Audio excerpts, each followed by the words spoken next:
أعوذ بالله من الشيطان الرجيم بسم الله الرحمن الرحيم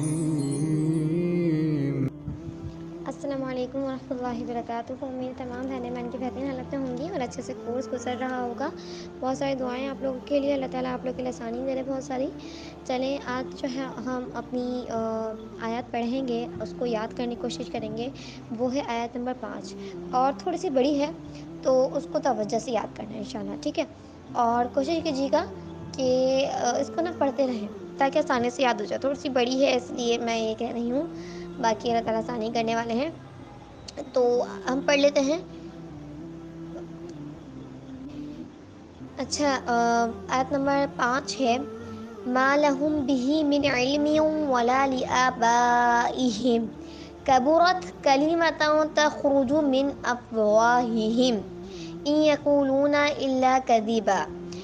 اچھا، آیت نمبر 5 ہے، اللہ تعالیٰ فرما رہے ہیں کہ انہیں جو ہے انہوں نے یہ بات کہی ہے، وہ پہلے بھی ہم پڑھ چکے ہیں کہ اللہ تعالیٰ نے فرما رہے تھے آیت نمبر 4 میں کہ یہ قرآن اس لیے نازل کیا گیا کہ ان لوگوں کو ڈرا دے جو یہ کہتے ہیں کہ اللہ تعالیٰ نے اولاد بنا رکھی ہے۔ اب آگے یہ فرما رہے ہیں کہ انہیں اس بات کا کوئی علم نہیں اور نہ ہی ان کے باپ دادا کو، یعنی یہ جو بات وہ اپنے منہوں سے نکال رہے ہیں نا، جو یہ بات یہ کہہ رہے ہیں، ان کا کوئی بات کسی بات کا ان کو علم نہیں ہے اور نہ ہی ان کے باپ دادا کو ہے۔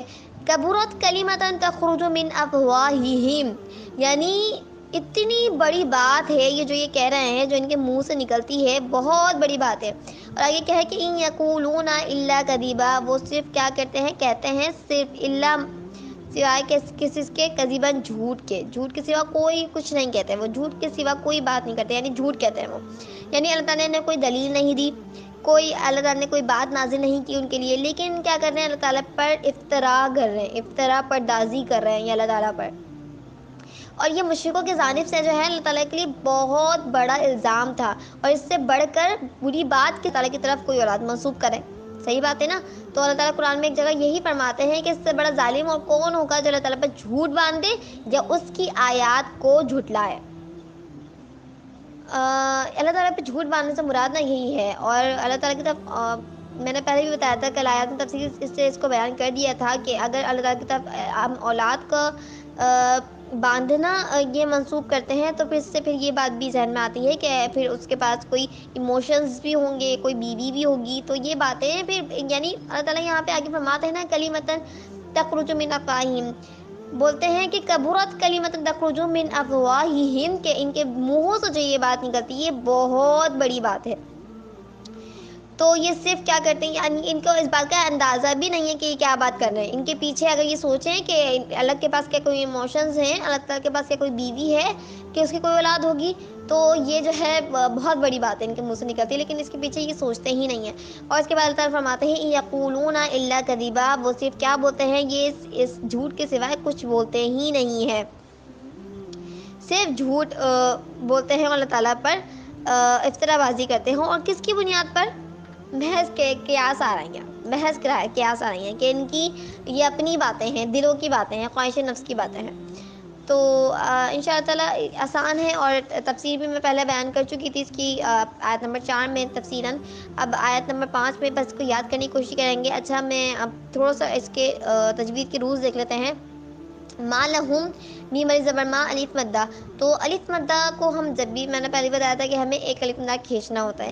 ما لہم بھی، ہا کھڑی زے ہی، ہا کھڑی زے ہی جو ہے نا، جو ہوتا ہے نا وہ قائم مقام ہوتا ہے الف مدہ کے، تو یہاں پر الف مدہ کو ہم ایک الف مدہ کھینچتے ہیں، یعنی کہ کھڑا زبر کھڑی زے، اور الٹا پیش کو بھی ایک الف مدہ کھینچیں گے، تو یہاں پر بھی ایک الف مدہ کھینچیں گے صحیح۔ اور من علم ولا لآبائہم، لآبائہم الف کے اوپر جو ہے وہ کھڑا زبر ہے، یعنی الف مدہ، ایک الف مدہ کھینچیں گے، بائہم یہاں پر جو ہے وہ مد منفصل ہو رہا ہے، اور اس کو کیا کرتے ہیں ہم 3 سے 4 الف مدہ کھینچتے ہیں۔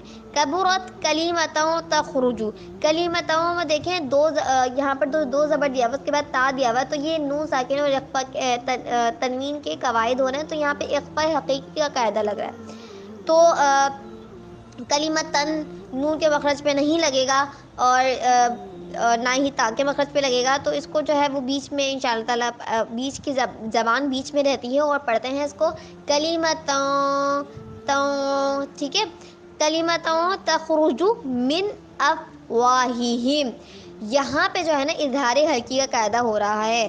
اب انشاءاللہ تعالیٰ یہ تھوڑا سے مشکل ہو جائے گا، یہ تجوید کے کورسز جب بیسک کورس کرتے ہیں تو یہ سب کچھ باتیں بتا دی جاتی ہیں انشاءاللہ، تو اس کو ضرور کوشش کیا کریں کہ تجوید کے رولز کو ضرور سمجھنے کے لیے ہمیں پیچھے اس کے بیک گراؤنڈ میں ہمیں اس کے قواعد ضرور آنے چاہیے، ٹھیک ہے۔